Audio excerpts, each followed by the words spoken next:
Um, the musical group you see here travels with Srimacharji a great deal throughout the world. They travel with a special kind of music. This music, Srimacharji describes this music as something that reaches the heart. Not that kind of music. Something that reaches the heart of people who might otherwise be deaf to her words. Their name is Nimal Sangeet Sarita, which means a flowing river of musical purity. And that really is what they're trying to do, to give you a river of musical purity that will flow over you and make you more receptive and more easily able to understand what Srimacharji has to tell us. And the man who will introduce you to the members of the group is Bhagavan.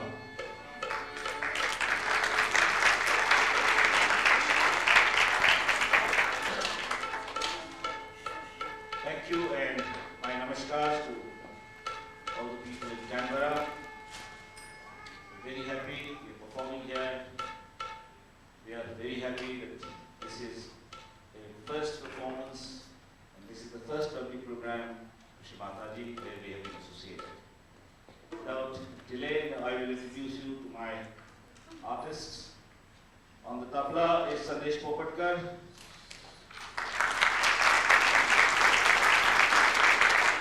Tabla is the most popular percussion in India.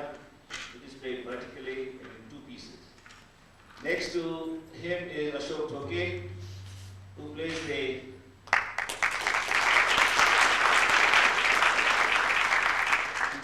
traditional Maharashtrian percussion known as Nal and also the Dholak.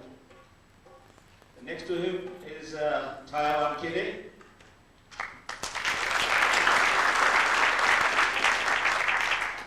who is very melodious and will reach your hearts very shortly. Behind her is Dinesh, who also sings, puts you into meditative mood. And last but not the least is Prabhakar Ali Thakre.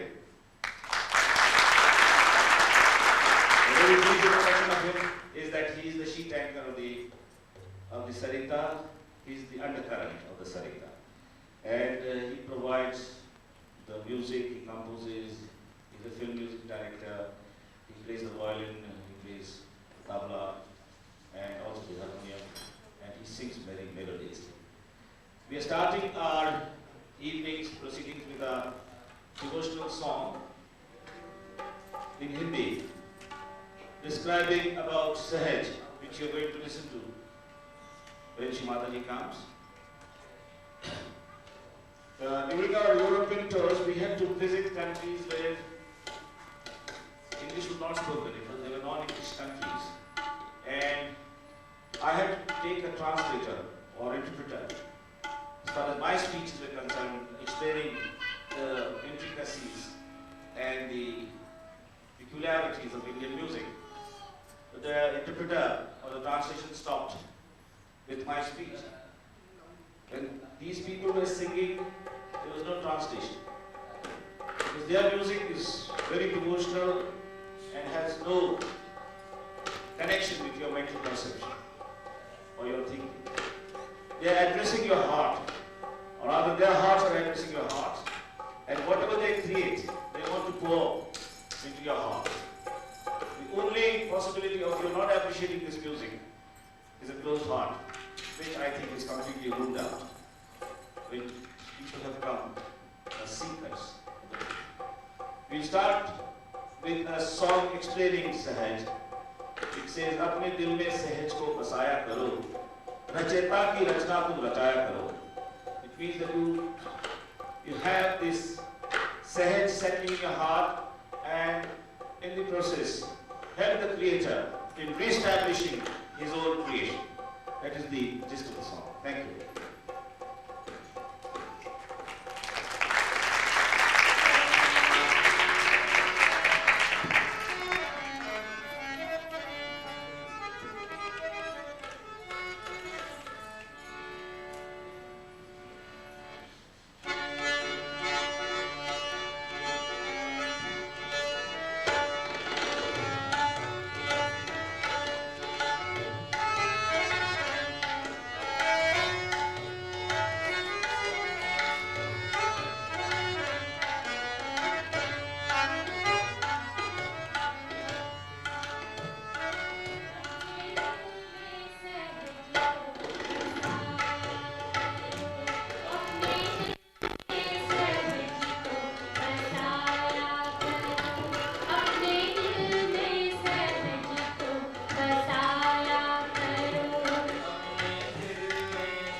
though it was composed and written in Yada. This song, as we would say, is top of the Sahaj. Actually, I'm sure you're going to enjoy it. You can be involved in this song. There's a little of I and there's a little of woo for everybody. Thank you.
calling me the Gurus.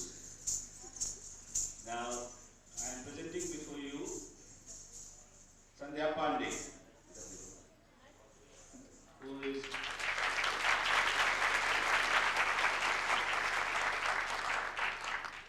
going to present to you the traditional Kathak dance from India. You may be aware that we have 5 or 6 established styles of dancing, and Kathak has a very important role to play, not only for spreading the cultural values of India, but also because it is an art which both catches your eyes and also goes into your heart directly. It is a very difficult art because she has to perform not only the bhava, which is the facial expression, but also bring out the rhythm, which is known as the laya. She does that with her feet. What she has tied on her feet would be compared, the closest would be a jingle bell. But that is not very appropriate description, because these are known as ghunguru, and each ghunguru is weighing about 2 kilos. So you can imagine the handicap she has got. But with that handicap, she will be performing the Kathak. Now, Kathak is derived from the word Katha, which means narration. So this dance was evolved in Uttar Pradesh and in Delhi and Rajasthan, and was patronized by the courts there because of the grace and also because of the narrative it had. And coupled with that was the dexterity of the feet and the rhythm and the synchronization with the tabla. She will be doing the technical dance. Since we are short of time, we will have to ask her to restrict her dance, otherwise we could have gone on for at least half an hour. She will be doing the dance on a teen tal, which is having a rhythm cycle of 16 beats. Sandesh? Sandesh? He will play the rhythm cycle now.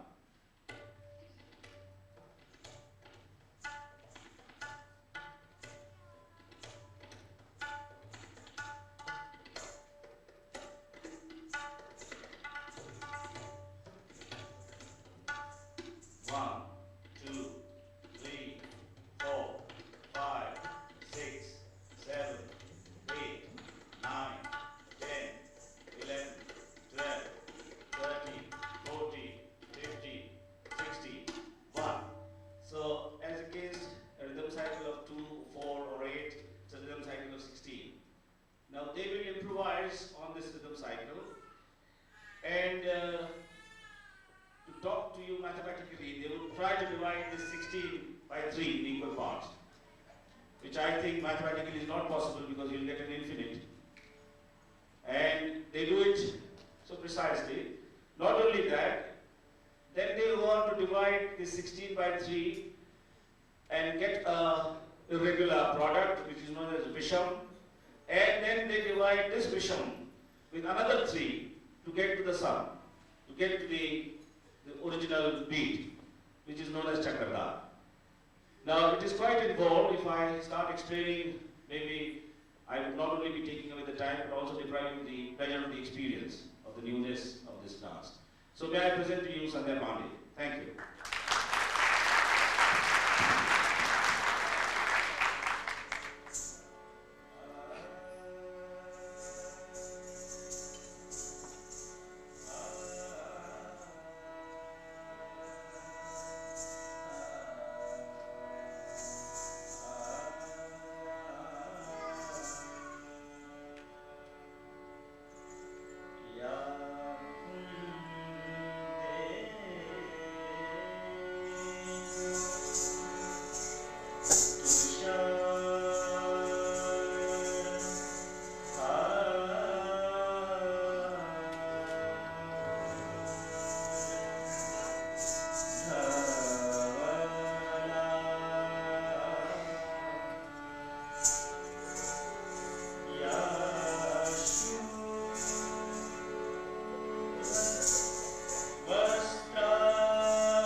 May I request the audience to please stand up, Mataji, Arolinesh Mataji.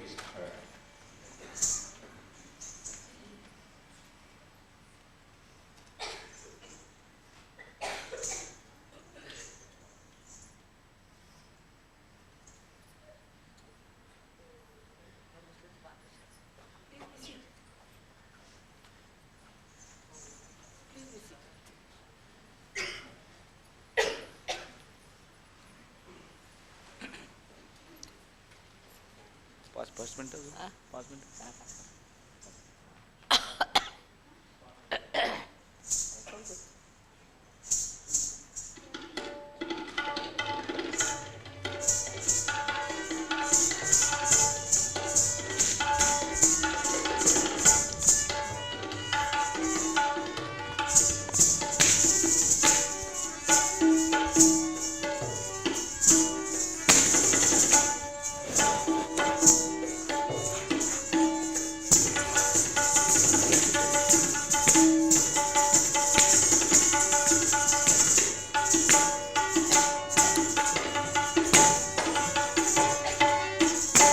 stay.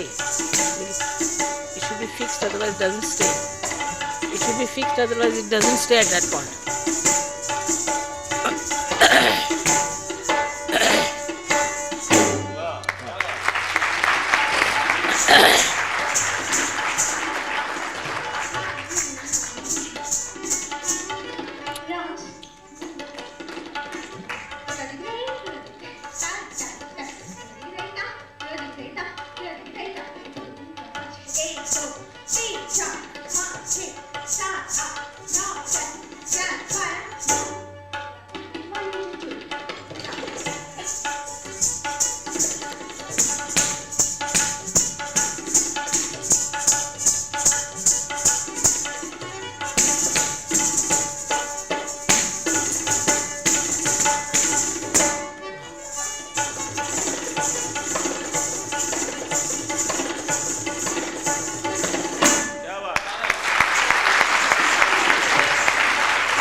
माझं म्हणणं असं आहे की एक आणखीन कर म्हणा बस मग त्याच्यानंतर संपून टाका. याच्यानंतर आता एक कर आणखीन त्याच्यात संपून टाका. सवाल जवाब बरोबर.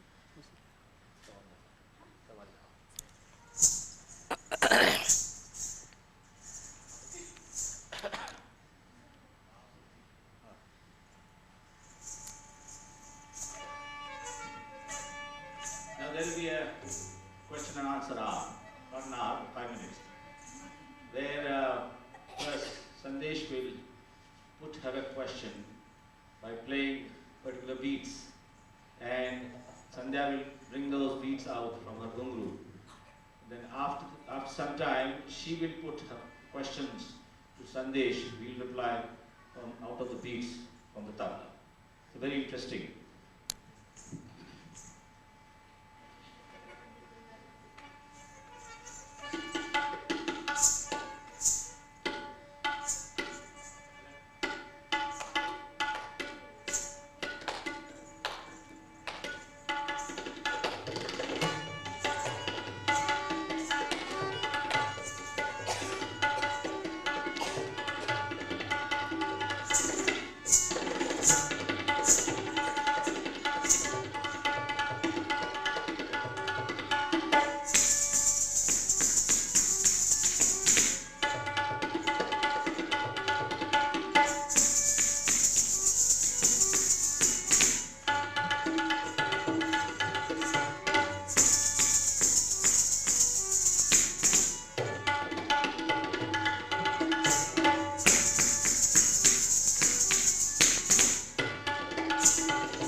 Time to put the question.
अच्छा तर छान झाला प्रोग्राम.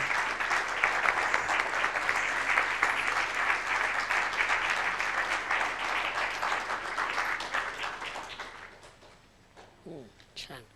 गाणं बिणं छान झालं सगळं व्यवस्थित. बरं ठीक आहे. काय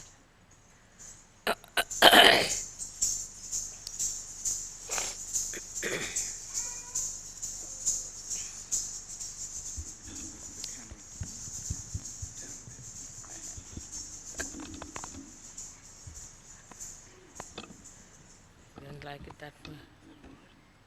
He thinks it's come in the way. Does it? Does he come? Or not?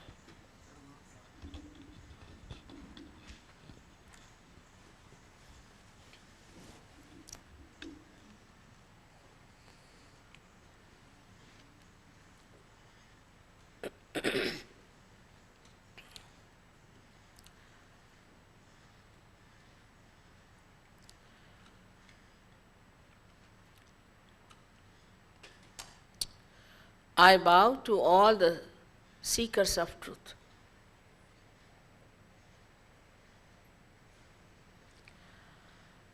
At the very outset, we have to know that the truth cannot be manipulated, cannot be created, cannot be conceptualized by your mind or by your imagination. It is what it is and has been and will be. So the truth is very simple.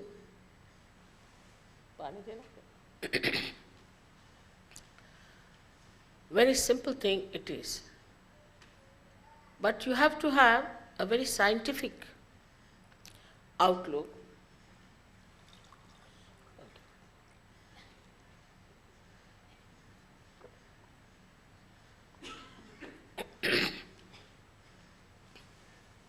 To keep your minds open. Because this is the knowledge of the roots. What you see outside and what you know about it is the knowledge of the tree. And should accept whatever I am saying as a hypothesis, and if it is proved, then as honest people you have to accept it. The truth is very simple, that all this universe, this cosmos, is looked after, is nourished, is guided by all-pervading divine power, which in Sanskrit language you can call it as Parama Chaitanya, and in Quran it's called as Ruh. In every great scriptures it is described as a formless energy that looks after, guides everything that is living, works out every balancing of this universe, of this earth. Only at the level of human awareness, we have freedom to choose, because we have to rise to a higher awareness of complete freedom. That is why we commit mistakes. Doesn't matter. After all, we are human beings, we are not gods. So if we commit mistakes, it makes no difference whatsoever for your ascent to that higher level. And the higher level is the second truth, that you are not this body, not this mind, not your ego nor your conditionings, but you are pure spirit. That is what you have to be. This can only work out through the living process of evolutionary ascent. You have become a human being, and now you have to become a higher human being. As a higher human being, you develop a new kind of awareness on your central nervous system. Whatever we have achieved in our evolution, we feel it on our nervous system. Like if you take a dog or a horse through a place which is very filthy, dirty, smelling, it can pass through. But human beings cannot. Human beings have the sense of color, of beauty, of so many things. They have achieved through their evolutionary process. But still, the ascent is necessary because we do not know the absolute truth.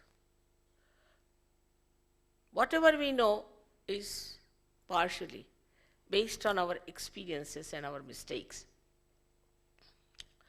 But sometimes we are so self-opinionated that we don't want to say that we have done mistakes, or not do we want to see that we have to seek higher. But there are a category of people, so many of them, which William Blake has beautifully described as men seeking God. It's very simple. The people who are seeking the truth. And these are a special category who become sages. And these sages, he says, will have power to make others the sages. C.S. Lewis has described, all over the world people have described about these great things going to happen in these modern times. Especially in India, there was the pioneer, or say the one who really the originator of astrology. Bhrigu Muni has written a book called Nadi Granth, in which he has described Sahaja Yoga very clearly. And he has said that such a time will come when people will get their realization, Sahaj. Saha means with, Ja means born. Born with you is the right to be united, yoga, with the divine. The modern yoga that we have got is a wee bit of a wee bit. It has nothing to do with reality. To know the reality, to feel the all-pervading power is the right of every human being. That's all is called yoga. And the another word, another meaning of yoga is yukti, meaning the deftness. The deftness to know how to work out this power, and also to know the principles of divine laws. But that is not mentally. It's not mentally. It is on your nervous system.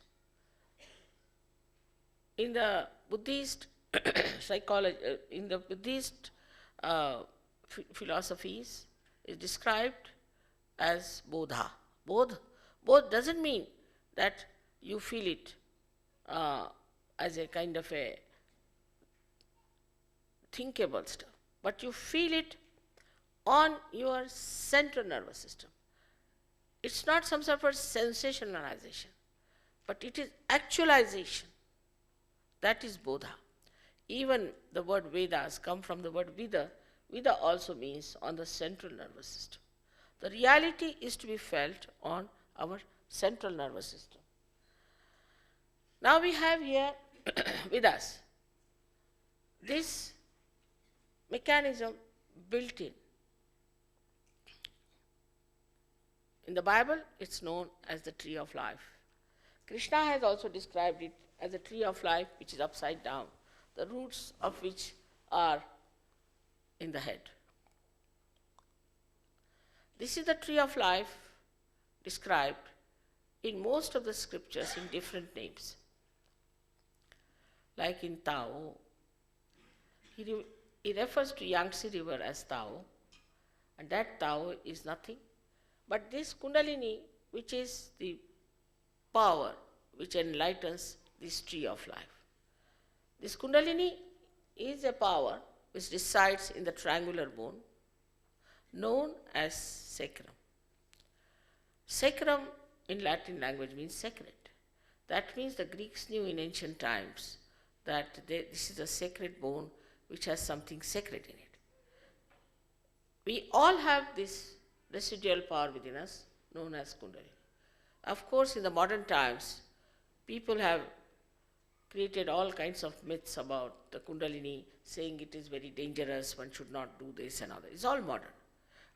But in the ancient books, even up to the time of Kabira, they have all described it very clearly. Nobody has said it is dangerous. So maybe that some of the fake ones wanted to create a fear because they didn't want people to know the reality. They must have created this kind of a myth saying that it is dangerous to awaken the Kundalini. But this is the mother, your individual mother, who is going to give you your self-realization. As your mother has taken all the troubles, labor problems upon herself, she takes up all the problems that you have, and you get a very smooth landings as self-realized souls. This has to happen because it is so vital. It is so vital that it has to be easy. For example, for our breathing, if we had to go to the library and read books and do all kinds of things, we would not have existed. In the same way, it is such a vital thing that this Kundalini has to rise. Of course, in the beginning of life, this tree of life had very few flowers. But gradually, now I feel it's a blossom time. There are so many seekers who are seeking the truth, and it is working wonders. In one day lecture, in a program like this, it's very hard to explain everything about Kundalini. As it is, I must have spoken thousands of times, and there must be at least 4,000 tapes in English language alone. I've been working for 20 years to establish Sahaja Yoga all over the world. And now there are 40 nations who have come to Sahaja Yoga. And I must pay full respect to Russians, whom I found to be the best people for spirituality. The best people for spirituality. Whatever they might have been under, whatever might have happened to them, one thing, they didn't waste their time much. They were all very well educated, very solid, sensible, wise people. And the way they took to Sahaja Yoga, I was myself surprised. We just arrived there and they were all in thousands. And how did they manage to get their realization so fast and to establish it? Is really, even the Indians should feel ashamed of themselves. Because this is the heritage of India. This is the heritage of India.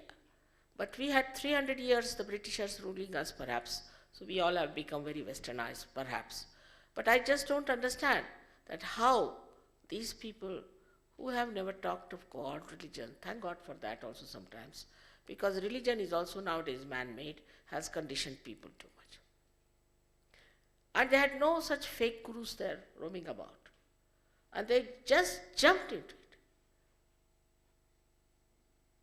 It's such a remarkable thing to see a country so far away, kept away from all the theologies, jumping into spirituality so fast. Even, of course, in India we have lots of people who are Sahaja Yogis all over, I must admit, because after all this is their heritage. And also in India, we should say there are 3 doctors who have done MD in Sahaja Yoga. They have tried to prove that with Sahaja Yoga, means the Kundalini awakening, you can get rid of psychosomatic diseases, you get better health. Also, you can get epilepsy and all such mental diseases cured. They have got MD for that. There are 7 doctors in London who are trying to collect all the data about it, and they also want to do their MDs.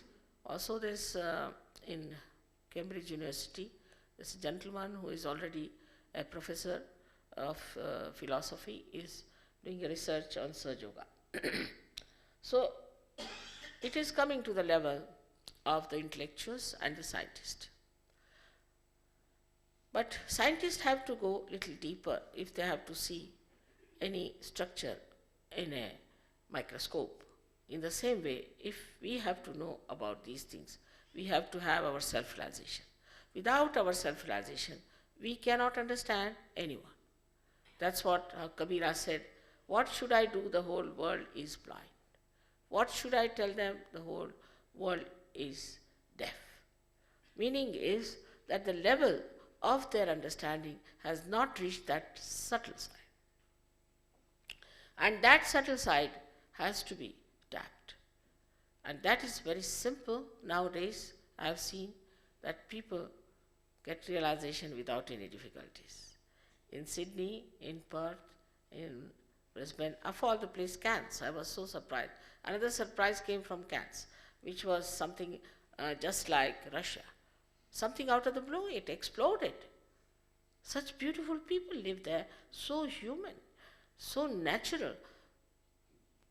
I couldn't understand how in certain places people are so simple, not complicated, not conditioned, and not arrogant. They have such a simplicity of understanding, and they just take to it so easily. Now, of course, in Australia also we have lots of Sahajogis who are working it out, but in the early times we didn't have very good leaders who were, I should say, very well motivated towards Sahaja Yoga, and so it was going up and down, but now I hope it will be again re-established here. But one thing, we should be very honest with ourselves, that if we have to have our benevolence, we have to honest ourselves.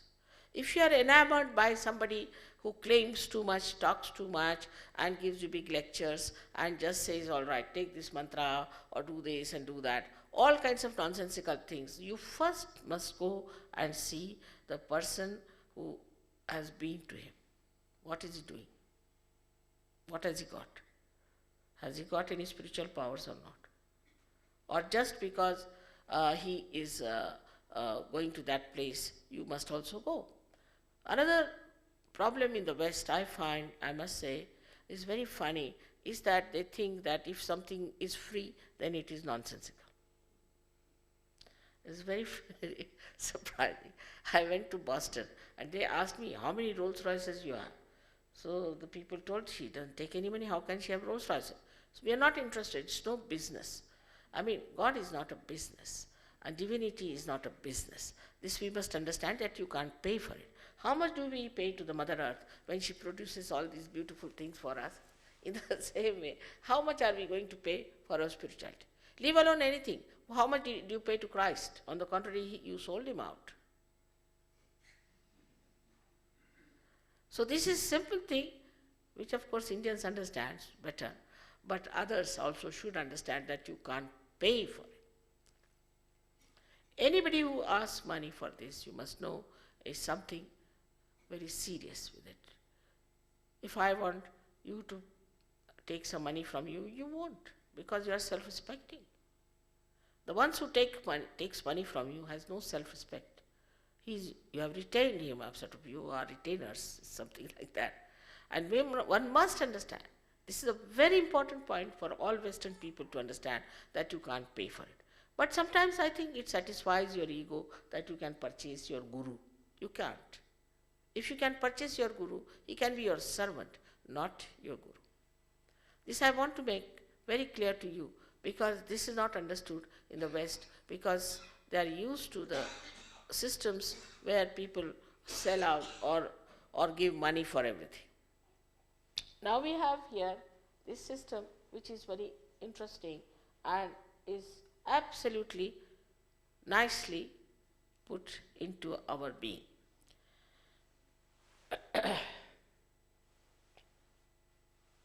Below the Kundalini, that is the triangular bone, is the center called as Muladhara Chakra, means the center of Muladhara. Now Muladhara means the support of the roots. And the roots are the Kundalini.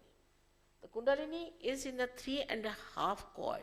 That's why it is called as Kundalini, because coil means Kundal. Now these other centers are 6 above it. So one thing is sure, that the last center doesn't come into play when the Kundalini rises. So one should understand that all functions of the first center, which caters to our excretions, inclusive of sex, has nothing to do with our ascent. So when the Kundalini starts rising, these functions just stop. All these functions stop. First center it enters into is the yellow center, which we call as Swadhisthana. In a place like Canberra, I think I better talk about this center, because last year when I came, the Swadhisthana here was so caught up that my foot became paralyzed with it. Now the Swadhisthana center, you can see that has got the bile in it, is the yellow one. When we use it, we work out the right side channel, which is the channel of the sun, which is for our future, and also it is for our mental and our physical work.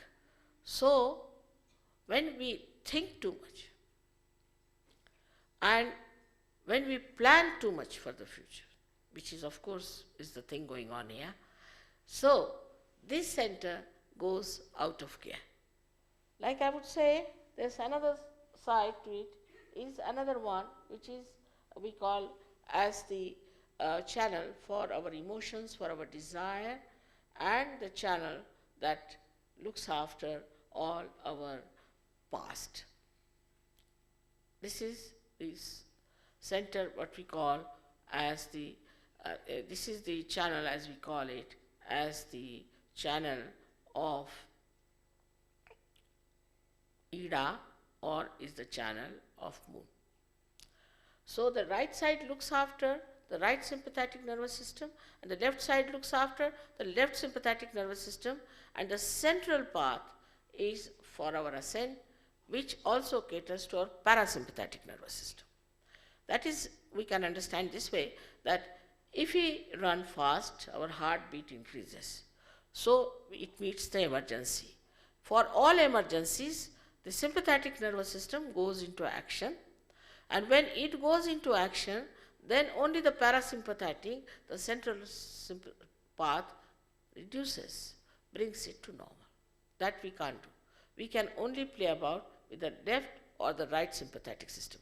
That means we can only go to the left side or to the right side. That means we can only go to our past or to our future. But we cannot be in the present. This is our problem. We cannot be in the present.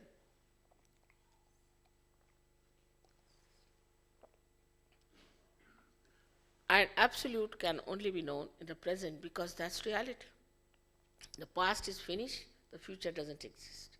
The reality is when you are in the present. But how to be in the present? That's the problem. For a thought rises and falls, another thought rises and falls. And we are jumping on the cusp of those thoughts, but we cannot achieve that state where we are in the present. And that's why we go into tensions, we go into problems. I will show you here, like this is the center, and on the left and the right side, there's the energy moving. Supposing you go too much on the right or too much on the left, there's a movement going on, and there's a constriction in the center, in the circle center. But apart from this constriction, the energy is exhausted. If the energy is too much exhausted, I'd say it's moving on the right, and there's something happens on the left side, something emotional, something, some accident or some shock, immediately it loses this balance, and as a result you develop a disease which we call as psychosomatic, that includes all your myelitis diseases, where the degeneration of your muscles take place.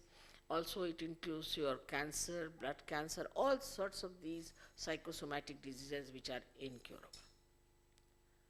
So, when the Kundalini rises, she passes through this as well as this, and sort of as if a thread is passed through, and it all gets absolutely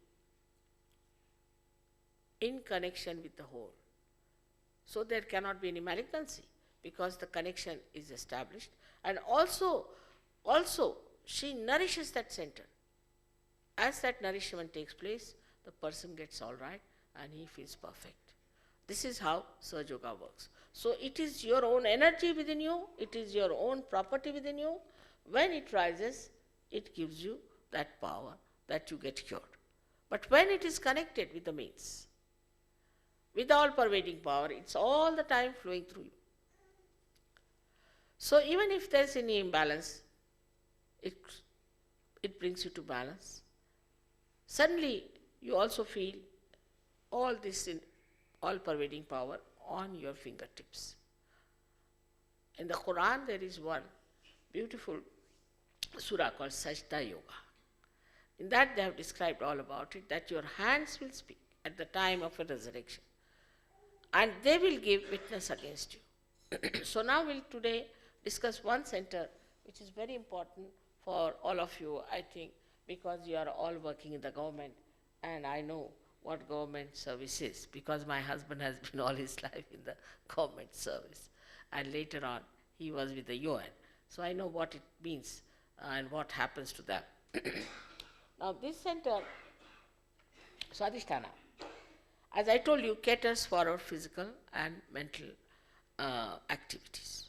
The function is like that. Now the physical activity may be less, but the most important function of this center is to convert the fat cells for the use of the brain.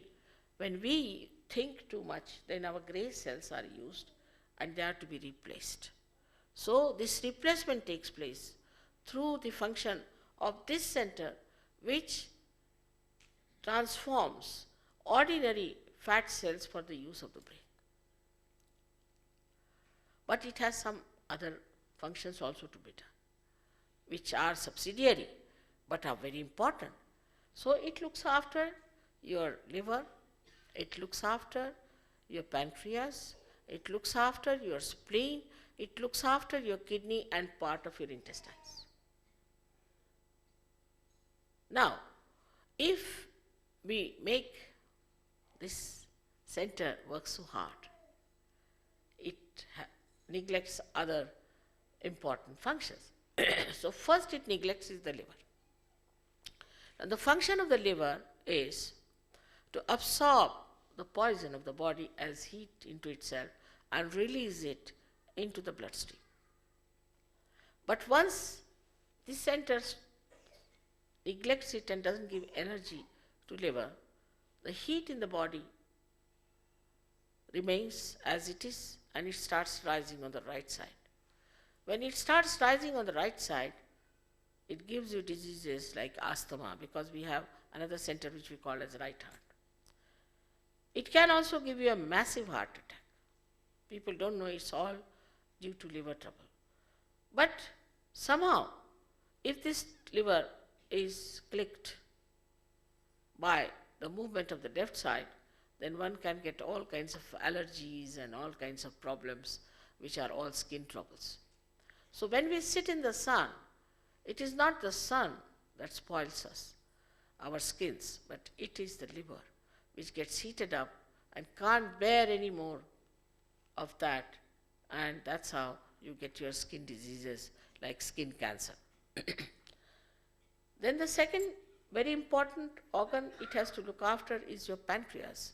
The function of the pancreas is to dissolve the sugar for the use of the body and give it to the other organs, supply the energy for it because it has the carbohydrates in it.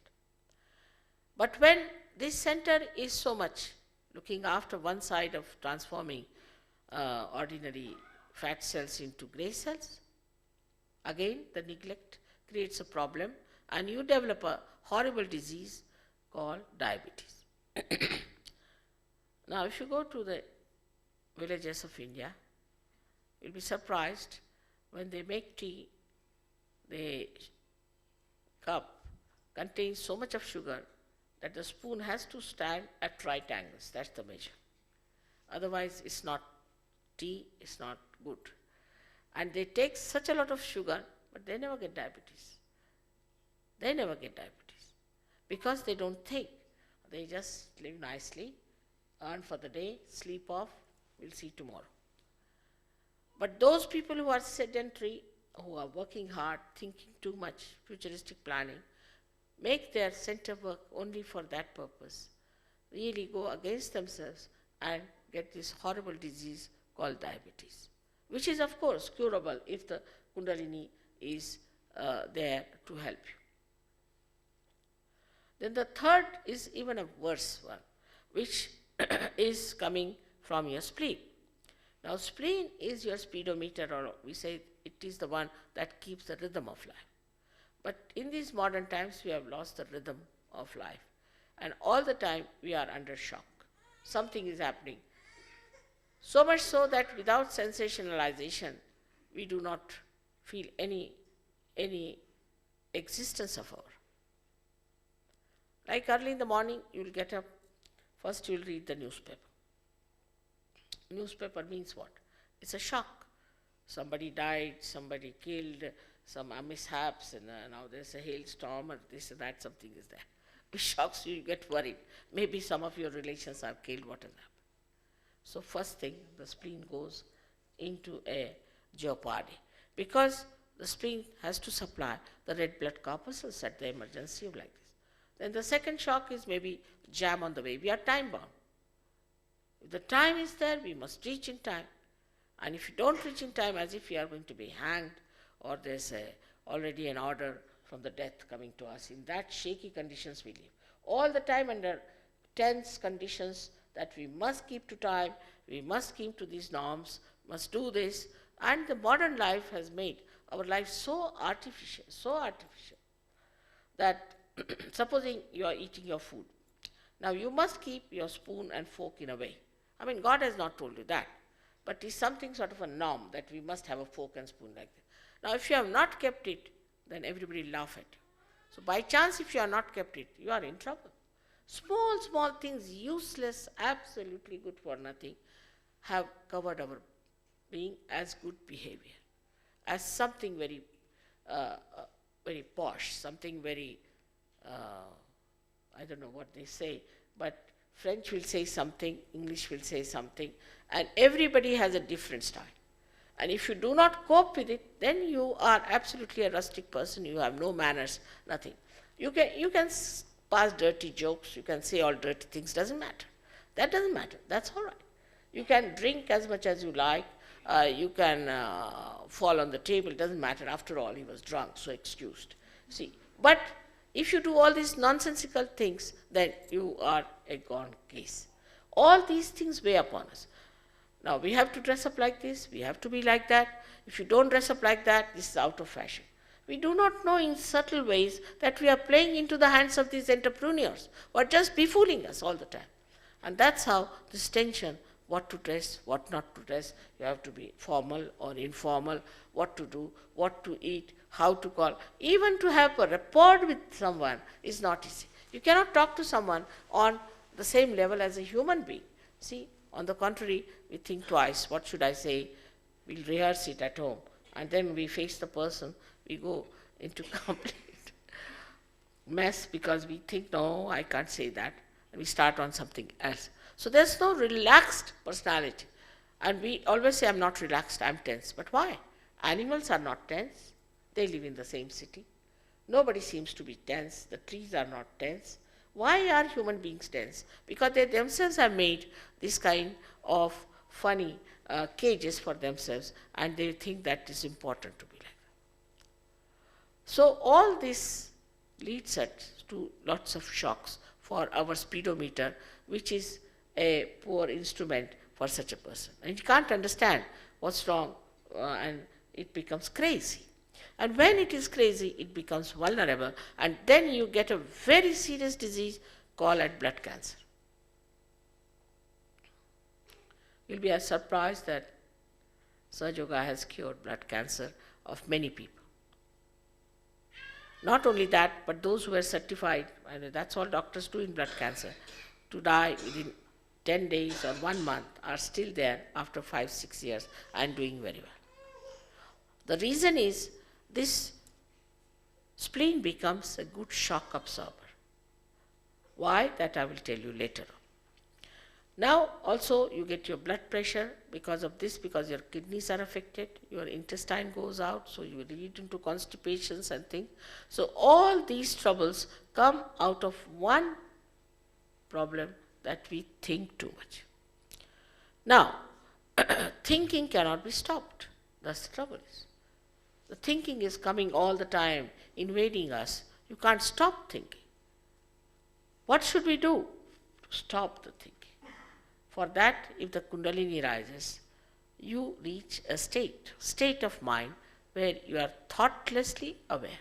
There's no thought. You are aware, absolutely aware, but no thought. If you want to think, you will think. Otherwise, you won't think. Just you won't think. And you are in that state.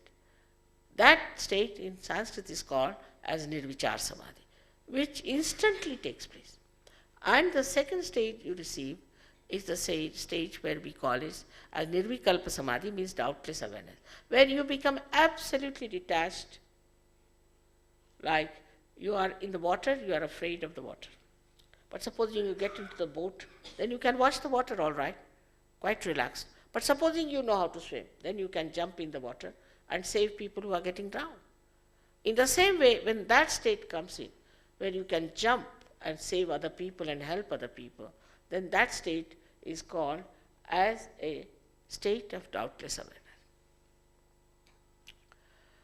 With this, a person becomes extremely, extremely powerful, dynamic. At the same time, such a person becomes extremely compassionate, extremely compassionate. He becomes a person who sees everything, witnesses everything as a drama. He gets out of it and sees everything as a drama. He doesn't get involved into his problem, but he can see his problems very clearly, by which he can solve them better. And such a person then becomes a very good human being, because he becomes righteous. The area you see above that is that green area, is the area where our valencies are, which are 10 valencies. Carbon has 4, we have 10 valencies. And they get enlightened. They get enlightened, that is what is the innate religion within us. Like carbon has 4 religions, in the same way within us are the 10 religions which are called in Sanskrit as dharma. Dharayati sadharma. The one we sustain within us is the dharma. Not that we practice, say something and practice something else is not dharma, is not religion. The one we sustain within us. And this sustenance takes place when the Kundalini rises, she enlightens them. And such a person becomes righteous. Absolutely righteous. He is not bothered as to what others are doing. He lives with his own righteousness, enjoys it, he enjoys his virtues, and he sees the good point in others. Somehow or other, by his temperament and nature and his magnetic personality, he attracts others and tries to transform them only by his existence. Now, Christ was a very subtle deity, I should say, but a subtle incarnation, because he has said, "Thou shalt not have adulterous eyes. Thou shalt not have adulterous eyes." Now, I would like to know in what Christian nation I should find such people. Even the eyes, because when you become realized, then you'll be surprised, your innocence comes back. Eyes become absolutely steady. And such person, when he develops further, even a glance of such a person can do wonders. Because there is no lust, no greed. You just watch. And watching something is the biggest boon. Supposing I see something beautiful, and then I react. As a human being, I have to react. So it is mine, then I'm worried, oh God, it will be dirty, then it's not insured or something sort of a nonsense. Supposing it belongs to somebody, then I start thinking how much she must have paid and how much where can I get it. All these thoughts come to us. But supposing I'm just watching it, then what happens? Like a lake which has no ripples in it, the whole creation reflects into it. In the same way, the joy of that creation just starts pouring on you, and you feel so relaxed and happy. You never feel your age. You never feel you're traveling. You are with yourself wherever you are. So all these problems that we have in modern times, speediness vanishes. Not only that, but your family life improves, your society improves, your country improves. It's the benevolence of the whole humanity you can achieve. This transformation is very essential. And I'm very happy that the Russians in the all Western world have taken such a strong step forward. I hope all others will also now little bit think about it, that why not we? Why not we seek our benevolence? Why not we have this? When it is our own power, why shouldn't we get it? Supposing I say that there's a diamond available here free, then not only from America, but even from Greenland, people will come here. But I say there's a diamond within you, the spirit. Why not have it? And for nothing at all, you just get it free. So why not have? This is what should be the attitude of all the people all over the world, I think. But there are certain conditionings which do not help people to get to that point. So we must know we have not achieved it so far, so why not achieve it further? If you haven't got it, why not we do it? It's a time, it's a special time, and we should not miss it out. Not only the people in Russia, but even the government has helped us a lot. I'm quite amazed at the wisdom of these people. I do not know to what I should give the credit, but they are remarkable people, I must say. And a day may come, it might become the most powerful country in the world. I'm really amazed the way they have developed within themselves the depth. There was one fellow who gave me a book which he has written about the mathematical calculation of Sri Chakra. In India, there are very few who must be knowing even what Sri Chakra is. It's very surprising. And this is what I'm telling you here in Australia, which you must take note of. Of course, now your government has done one thing, is to send some people to tape and videotape me and find out, and go to Russia to find out how Russians have got it, why we haven't got it. So in this competitive world, maybe it might start working everywhere else. But this wisdom is needed. What are we doing about our life? What are we doing about it? We should find out. Where are we spending our time? Why we are going to miss it? Once you get into some terrible disease, then you come to me. What's the use? You'll be happy to know we had cured one gentleman here of weights, no doubt. His name was Mr. Granby. But he had no willpower. He went back to the same nonsensical habit next day. And then now he's dead. But the other day in Perth, 2 people, husband and wife, got cured of AIDS. So I have hopes about that also. They should have willpower to do little bit of practice of Sahaja Yoga and keep to it, develop it. I'm sure they'll live much longer than that is expected. So may God bless you in this short time. Whatever is possible, I've tried to put before you. I would, of course, like you to ask me some questions for a few minutes, and then we should have this experience of self-realization. That is very important than any of our questions. Because even I'm good at answering questions, and even if I answer all your questions, has no meaning. Because it doesn't guarantee your ascent. What guarantees your ascent is the happening, is the becoming. Unless and until that happens, everything else is useless. So it's not a mental feat, it's more a natural growth within you of that new awareness which we call as collective consciousness. Collective consciousness. That becomes a part and parcel of you, that you can on your fingertips, you can feel the 5, 6 and 7 centers on the left and 5, 6 and 7 centers on the right, your own and that of others. So there is self-realization and also you have the power of collective consciousness. Now even if you know within 1 month's time, you'll find out within 1 month's time that what these things are decoding. If you know what these are decoding, you can diagnose the person, you can help the person, you can raise the Kundalini. You don't need me. It's like one enlightened light can enlighten another light, like that. We can have so many people who can get realization. So may God bless you and may God give you self-realization. I'd like to have questions from you, if possible.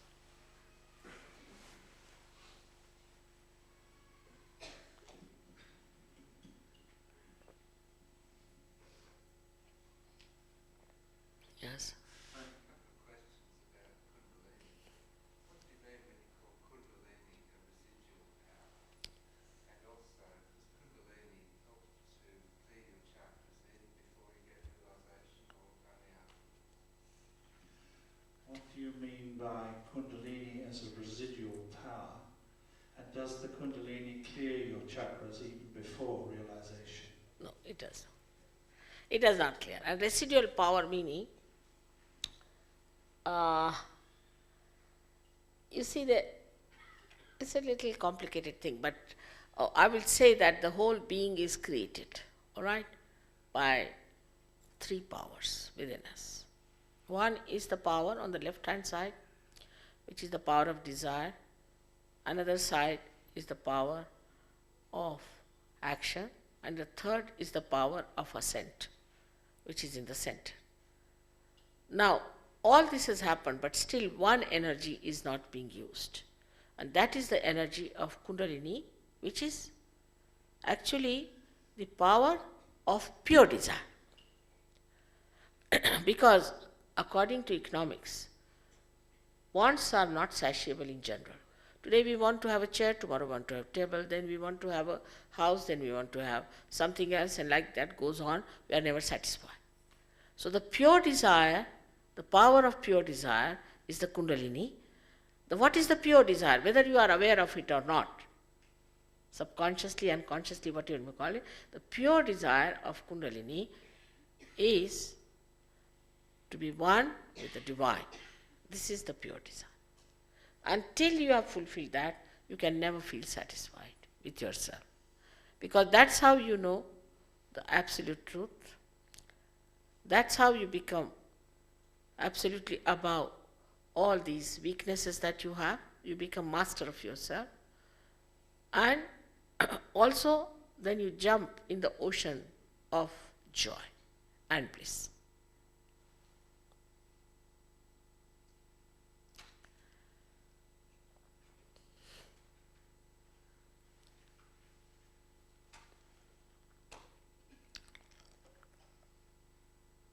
No question. It's good idea.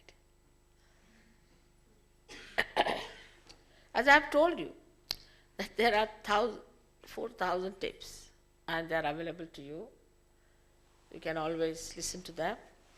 Only thing here I have not told you, one thing which is important to know is this yellow balloon that we have in our head is the balloon of ego, and the another one is of the blue is the balloon of conditionings in us, the conditionings we have had. So when the Kundalini rises, she passes through this crossing point and she sucks in these 2 things. That's how our karmas, our conditionings are sucked in. But in childhood, when we grow up to the age of 12 years, these 2 grow like that and cover each other, and the fontanelle bone area, which is a soft bone in your head in your childhood, is completely closed. So when the Kundalini just sucks in, it opens out And when it opens out, then the Kundalini passes through your fontanelle bone area and you can feel a cool breeze coming out of your head. We say it's the cool breeze of the Holy Ghost. What is the Holy Ghost also? You have God Almighty and you have got a son. What about the mother? She is the Holy Ghost. She is the primordial mother whom we call in our Indian language as Adi Shakti. In all ancient scriptures like Greece had Athena. Atha in Sanskrit means primordial. Even here, those people who came, they call this river by Paramata is the same. So this Kundalini is a reflection of that Holy Ghost, while Spirit is the reflection of God Almighty. They have to meet, and that's how they get their realization.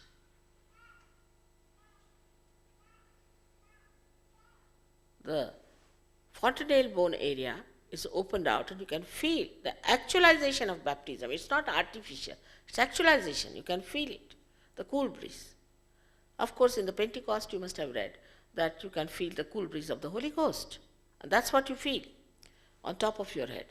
We've got photographs where Sahajogis are sitting, and in the photographs you see the light on their heads. As in some of the paintings you must have seen, people having light in their head.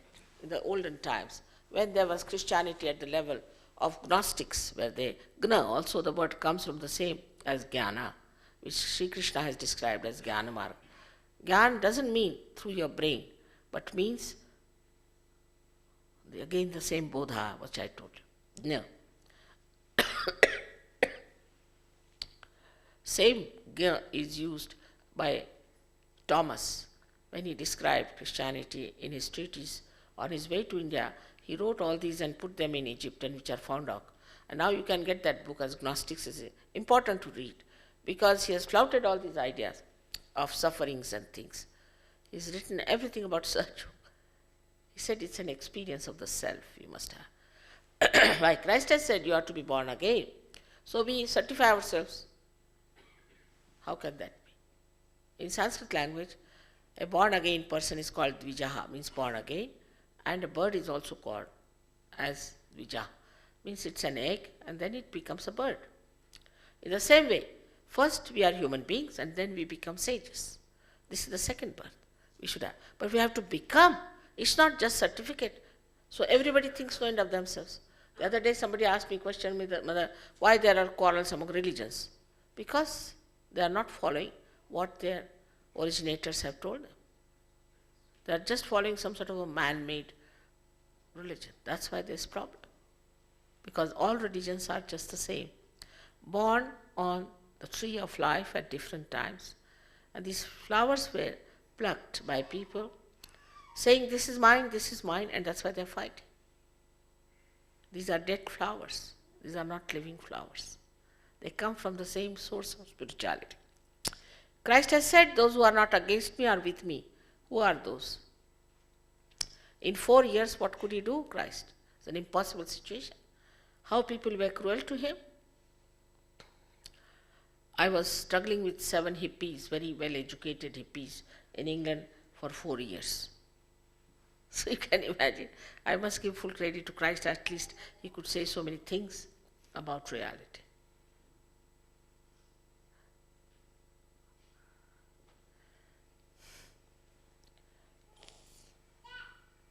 Should we have a relax? There's some there's another gentleman. Do you think that consciously trying to like raise your kundalini or something like that can stop you from doing this if you just relax things that you want to happen will happen rather than trying to make them happen? Sorry, I didn't get the last half of that. That things will happen more when you're just relaxing rather than you're trying to make them happen. In relation to Kundalini? Yeah. Like if you're sitting there thinking, I want to raise my kundalini, it's not going to happen, but if you're just relaxing, it's more. Could get a little. Could get a little, but the full is one. He's saying, wouldn't it be better just to relax instead of trying to think, I am raising my Kundalini. Wouldn't things happen better if one just did it from a purely relaxed point of view? I think you're a little confused about it. You haven't yet seen it, what happens, all right? After the experience, you talk to me about it. Then you'll be all right. It's a little confused. See, to say that, you see, as I have told you, one light can enlighten another light, all right? In a general way, I must say that today's Sahaja Yoga is something very tremendous because it works en masse. Just works out en masse in thousands of people. So must be you are also special, I must say, or also these are special times, and also that the divine is anxious to give you realization.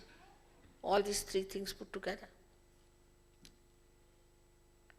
But of course, I'll tell you how to raise your own Kundalini as well as your Kundalini will rise. It will take hardly 10 minutes for the whole thing.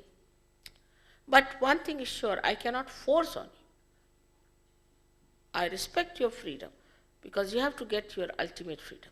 So I cannot force on you. You have to ask for it in your own free will. That's very important. It cannot be forced. But how do we go back and raise that Kundalini? Saying how do we go about it, which is was what you're about to show us. I was asking how do we go about it? That's what we are going to do. That's a very good question. That's the best question. All right. So if you are ready, then I have to tell you that there are two conditions.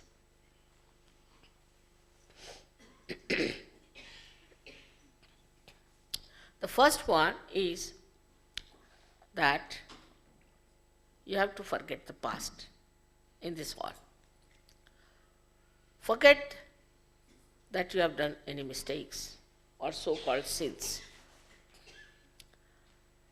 And you have to say in your heart that you are not at all guilty of anything. If you were guilty of something, you would have been in jail. So you are not guilty. After all, you are human beings, as I told you, and you are capable of mistakes. But the divine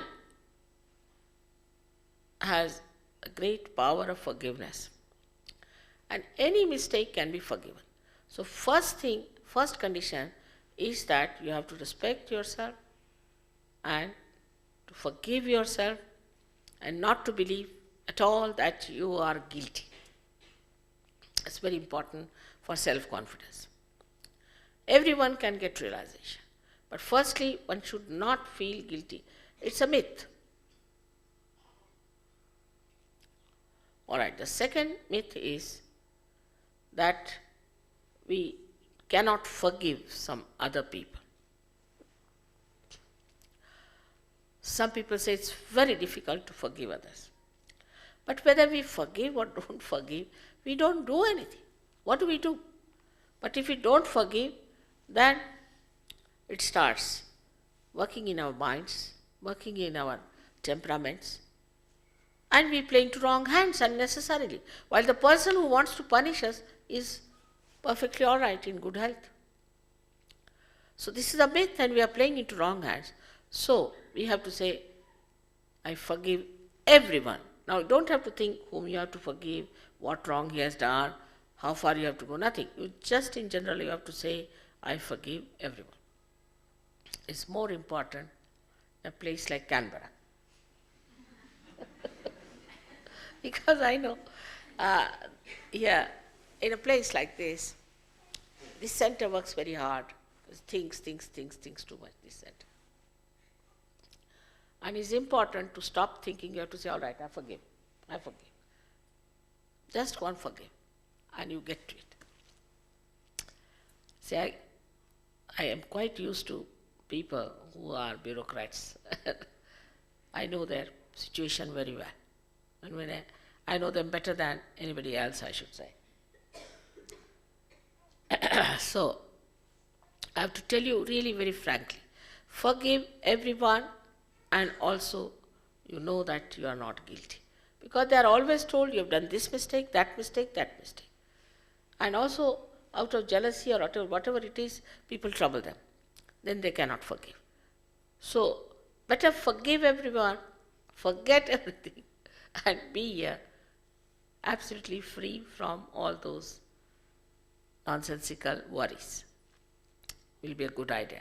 Only by doing these things, you will be completely free, I tell you, to receive your realization. Now we have to take help from the Mother Earth. For that, we'll have to take out our shoes. It will help us a lot. You just take out your shoes.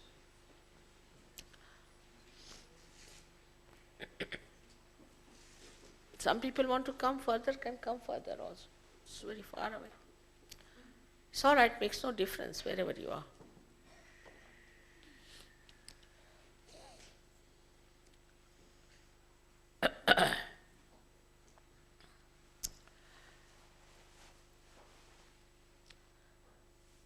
And if I have said something that makes you feel guilty, forget my lecture also. It's important. So that means, in short, that we have to be very pleasantly placed towards ourselves. Prasannachit. In Sanskrit, he said prasannachit. Must be pleasantly placed towards ourselves. You have to put both your feet little away from each other because they represent your two energies. So put them on two sides. Children will get their realization without doing anything. They are very good. But they are not complicated. All right. He'll show you what is to be done. You can see that, and after that we'll take out our spectacles and close our eyes, and then the real awakening will take place. Please put your left hand towards me, like this. This putting the left hand represents nothing but the desire to get self-realization. And the right hand we have to use for action, and we have to place it at different points on the left hand side on our centers. So first we put it on our heart. That's very important because in the heart resides the spirit. Again, I'll say in a place like Canberra is very important because they work so hard, think so hard that the heart becomes weak. So it's better to place your hand on your heart. You should put it under your coat, would be a better idea. And now, take down your hand into the upper portion of your abdomen on the left hand side. This is the center of your mastery. This is made by many great teachers, masters, sadgurus, and we have to awaken it so that we become masters of that. Then you take down your hand in the lower portion of your abdomen, and press it hard. Now this is a special center for pure knowledge which has to manifest on your central nervous system. Then we take back our hand in the upper portion of our abdomen. Then take it on our heart. Now this important is that you have to put your right hand in the corner of your neck and your shoulder, from the front, not from the back side. Now this center is very important because this is the center which catches or when gets spoiled when we feel guilty. So turn your head to the right. It's very important. And this center when is spoiled, you get diseases like spondylitis, angina, all kinds of funny diseases with a lethargic lung and lethargic heart. Now, you take your right hand and put it across your forehead, like this, and put down your head as much as you can, and press it hard on both the sides. This is the center for forgiving others. Now, take back your hand, same way, on the back side of your head, and push back your head as much as possible. This is the center for asking the divine to forgive you. Now here you don't have to feel guilty. You don't have to count the mistakes you have committed for your own satisfaction. You have to ask the divine to forgive you. Then you have to stretch your hand, right hand like this. The palm is stretched properly and the center of the palm is put on the fontanelle bone area, which was a soft bone, on top of your head. And now it is to be pressed. Put down your head. This is important now that you push back your fingers and thumb fully. Please push them back properly so that there is a good pressure on your scalp. And now move your scalp slowly 7 times. Move your scalp slowly 7 times clockwise.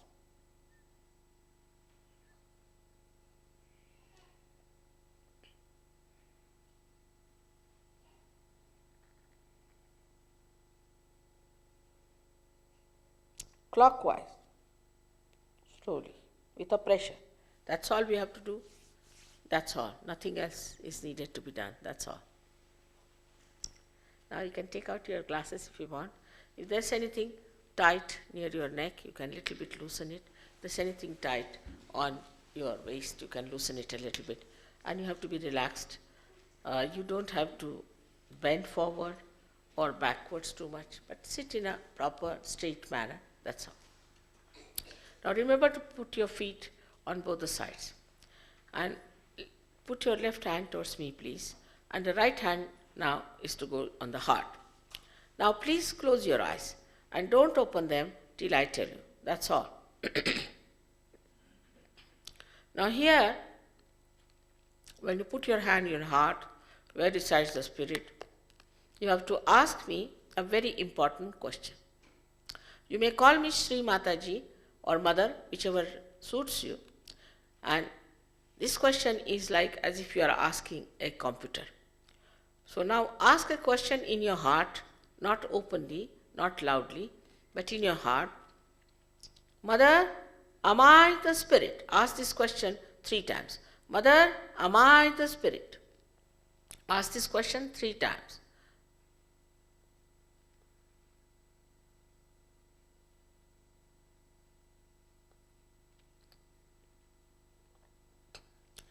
Now, take down your right hand in the upper portion of your abdomen, on the left hand side. One must know that if you are the spirit, you become your own guide. In the light of the spirit, you know the absolute truth. So you become your own master. So now ask a second question.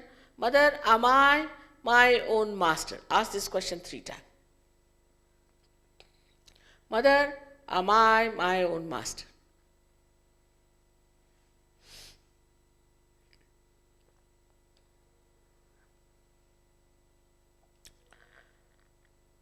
As I told you, I respect your freedom and I cannot cross over it. And I cannot force pure knowledge on you. You have to ask for it. So now please put your right hand in the lower portion of your abdomen on the left hand side and ask me, Mother, please give me pure knowledge. Mother, please give me pure knowledge. Please ask this 6 times. 6 times because this center has got 6 petals. Please, Mother, give me pure knowledge. As soon as you ask for pure knowledge, the Kundalini starts ascending. So we have to now nourish our upper centers with our self-confidence. So now raise your right hand in the upper portion of your abdomen on the left hand side. And here, press it hard. And say with full confidence, 10 times, because this center has got 10 petals. 10 times. Mother, I am my own master. Say it with full confidence. Mother, I am my own master.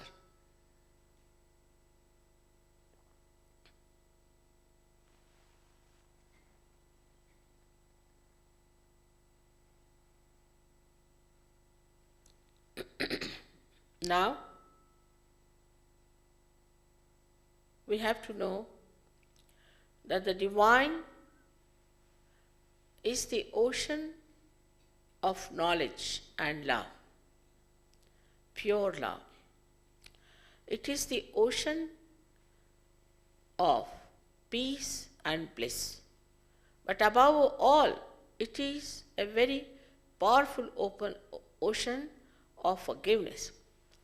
So, we cannot do any mistake which cannot be dissolved by this powerful ocean of forgiveness.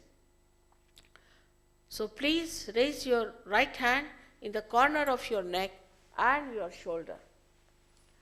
Push it back as much as you can towards the spinal cord. And now put your head towards right.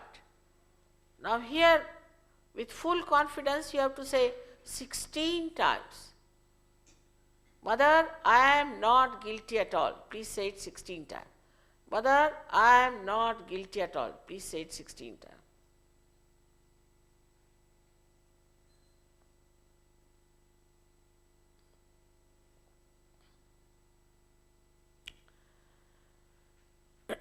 Again, I will tell you that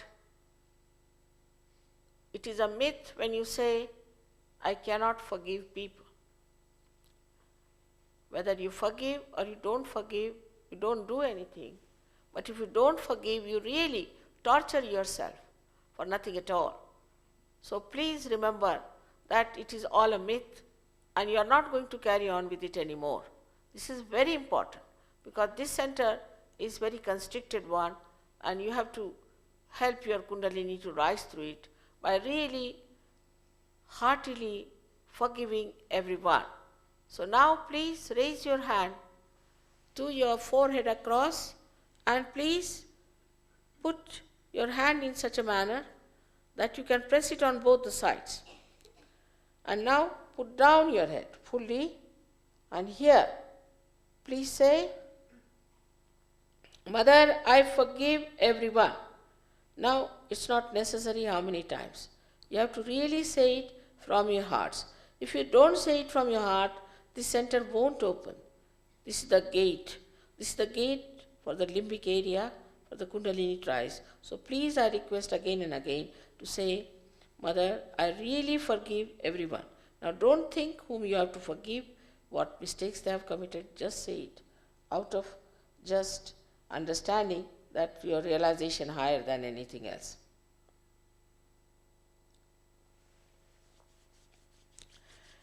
Now, take back your hand on the back side of your head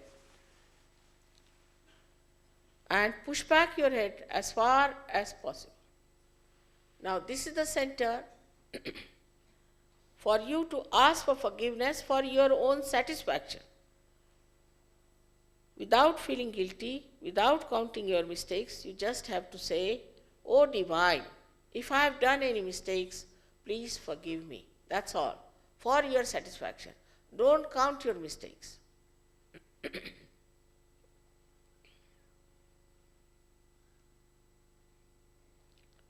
Now, stretch your hand and put the center of your palm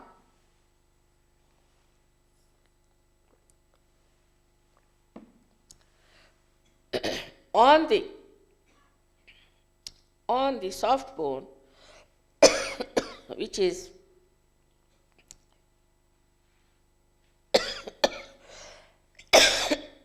called as the fontanelle bone area. Press it hard and move it 7 times. Here again, I cannot cross your freedom, so please say 7 times, while moving your hand, Mother, please give me my self-realization.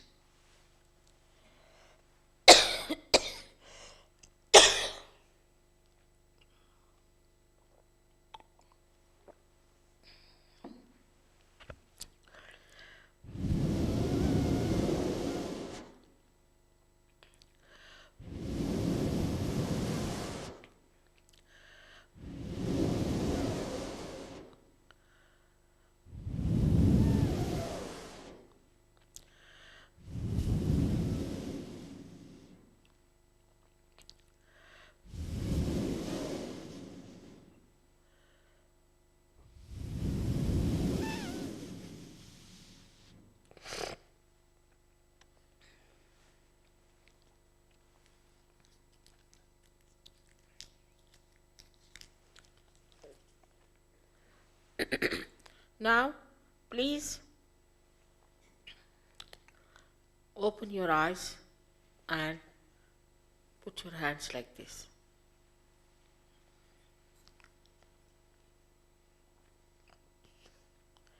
Now put the right hand towards me like this and bend your head and see for yourself if there's a cool breeze coming out of the fontanelle bone area or the soft bone that you had in your childhood.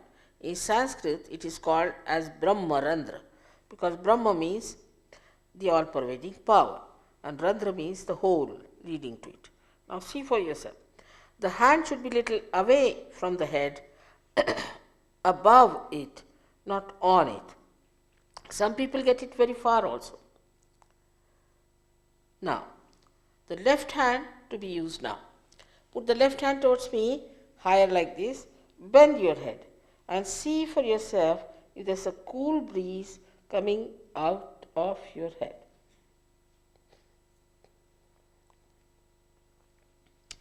Now, again the right hand.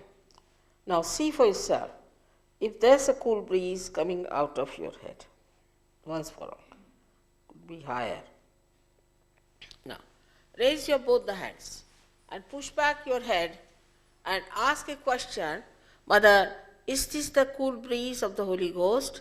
Mother, is this the all-pervading power of divine? Or Mother, is this the Parama Chaitanya? Ask any one of these questions, any one of these 3 times in your heart. Please ask. Push back your head and ask the question 3 times.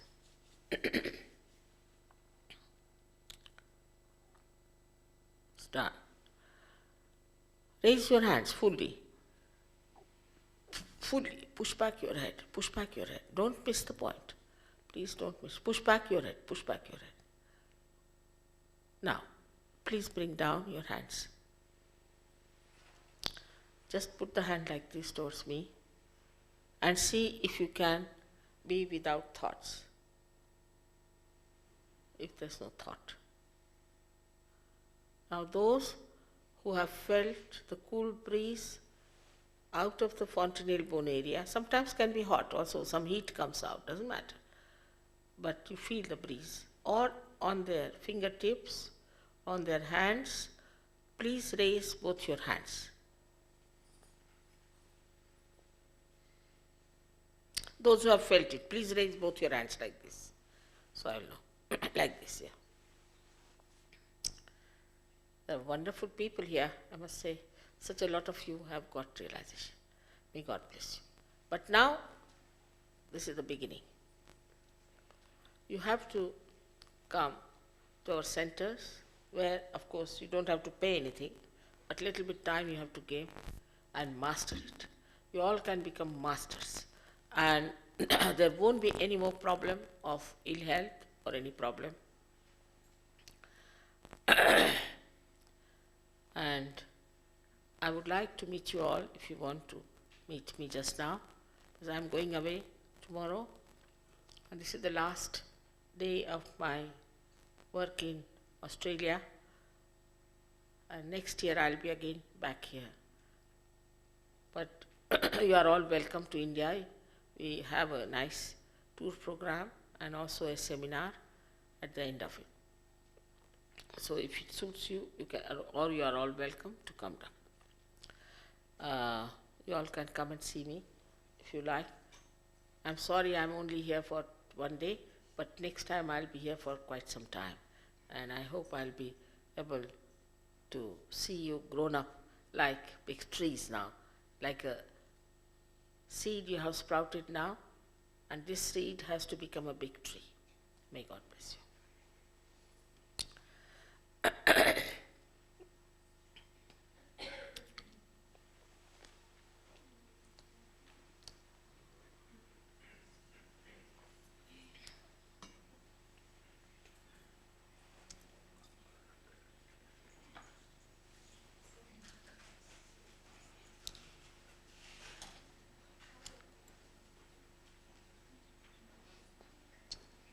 आइए, आप कहाँ से? India से आए? जी। अच्छा, बड़ी खुशी। यहाँ संभालिए, ये सब आपकी चीज़ है, ये सबको देने की। आपके पास तो इतनी चीज़ें भरी पूरी, सारी दुनिया आपके चरणों में लौटेगी। इसको तो करना चाहिए। अब दिल्ली में बहुत काम हो रहा है। दिल्ली में बहुत लोग हो गए पार, बहुत से लोग हो गए, और काम बहुत ज़ोरों में हो रहा है। आशा है सब जगह हो जाए। आपका शुभ नाम क्या? हाँ? चंद्र मोहन। और सरनेम? हाँ? बजाज? भंडारी। अच्छा। चंद्र मोहन भंडारी, बड़ी खुशी है आपसे। आइए, नमस्ते। आपका क्या नाम? तहसीन। अच्छा, कहाँ से आया? पाकिस्तान। वाह, पाकिस्तान के बहुत से लोग, कमाल के लोग हैं पाकिस्तान वाले, ऐसे पार हो रहे हैं। क्योंकि मोहम्मद साहब ने ये बात करी हुई है कि ऐसा ज़माना आएगा जब आपके साथ ये चीज़ होगी, उसको पाना चाहिए। अब आप वली हो गए अब लेकिन इसको बढ़ाना चाहिए, बड़ी खुशी की चीज़ है, मज़े में आ जाइए। इन लोग से कहें तो एक कव्वाली गाए आपके खुशी के लिए, आप खुश होइए। एक कव्वाली बना बाबा। बेटे, मैं कीनिया से। अच्छा, आप कीनिया के, तो हो तो गए आप पार, और क्या चाहिए? चाहे कीनिया के हो चाहे कहीं के हो तो गए आप, परमात्मा के राम साम्राज्य में चले गए। बस दोनों।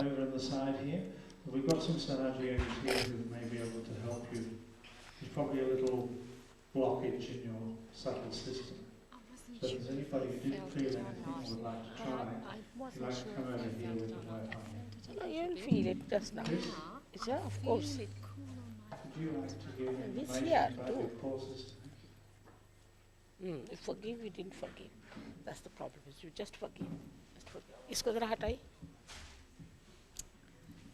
You just forgive. If you don't forgive, then I can't help you. You have to forgive. All right? Forgive. Ah, now. Okay. Or you just say that I forgive it. Just say this. Again.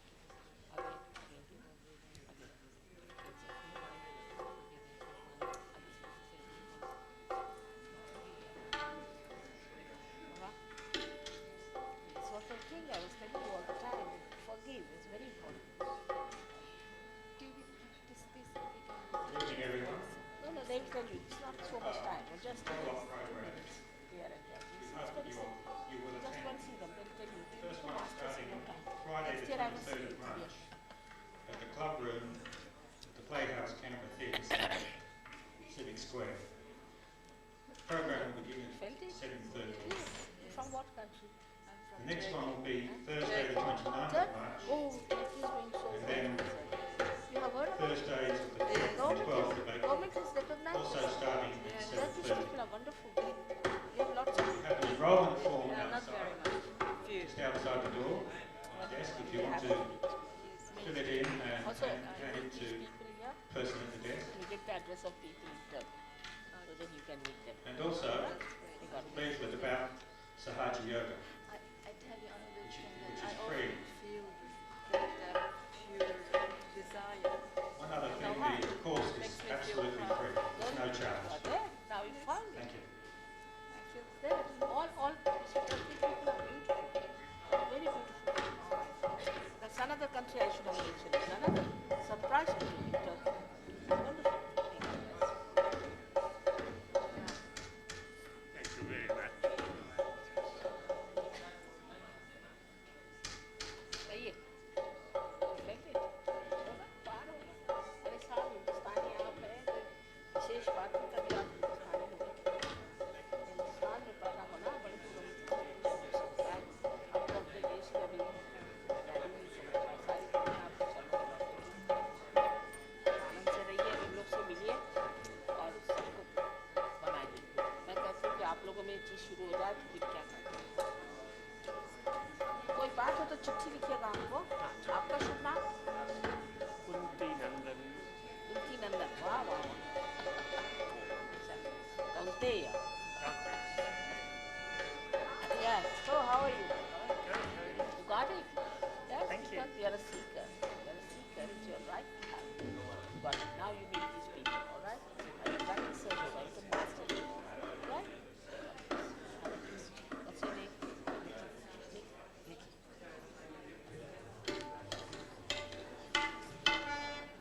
Those who have not felt can come this side. We'll work it out on them. Those who have not felt it. So, yeah. I've been trying to make me fat because I decided to Sahara like 4 months ago and I would have been looking forward to meeting you. Thank you. Hi, my name's Kat. This is the first time I've been. I went home with my wife and I found it really interesting. It's good now. That's what you are. Sarah and Elizabeth. But now you must practice. Yes. That's important. Don't neglect it. You see, it's so easy that people All right. start, oh, I'm Yeah, Mataji has asked us to sing the Kawali. establishing. We have our friends here. The Kawali, most important thing is the clapping, the style of clapping. कहिए हो गए पार I was born in Australia. really हाँ And your What vocal language? cords have to go free. Then only you can sing the Kawali. but you are from what So we family would like you to participate also. My mother was is Tamil, Tamil and my father is Punjabi. good very good combination Put your hand like Mother, I'm a medical student. that. What do you think see to talk to doctors know something about medicine God also psychology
रहीम रज़ाक़ रहमान या खुदा रब के बंदे नाम खुद गर्ज में लेते हैं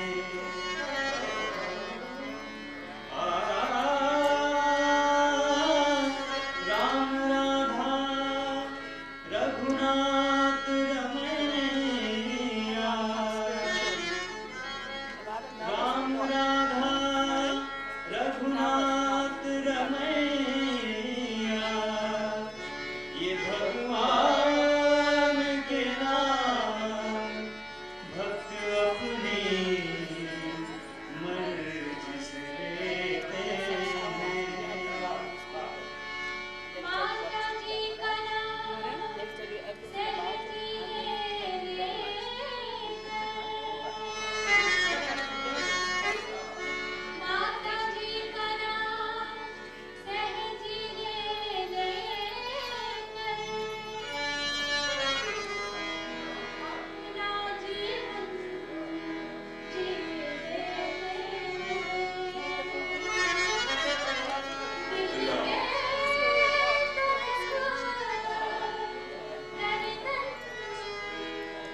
बोले फांसी में ना पड़े नमाज तो रुसवाई होगी